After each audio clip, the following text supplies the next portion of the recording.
একজন খতিব এরা দেখলে তো মনে হয় ফকিন্নি রিক্সাওয়ালা, তো এইটা কিভাবে খতিব হয় আমার মাথায় ধরে না। যার ভিতরে আদব নাই সে তো বেয়াদব, আর বেয়াদব কখনো সুন্নি হতে পারে না। প্রকৃতপক্ষে সুন্নি তারাই যারা আদবওয়ালা। কবি বলেন, লাইসাল ইয়াতিম মান মাতা ওয়ালিদাহু ইন্নাল ইয়াতিমা ইয়াতিমাল ইলমু ওয়াল আদাবু।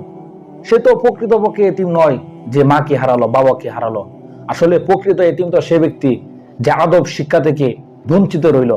কার শানে কিভাবে কথা বলতে হয়, মুরব্বীদের শানে কিভাবে কথা বলতে হয়, যেই কথা বলার আদবটাই শিখতে পারলো না, সে আবার কিসের সুন্নি। অন্য আরেক জায়গায় কবি বলেন, আজ খুদা কা হি মে তাওফিকে আদব বেআদব মাহরুমে গাস্তাজ ফজলে রব।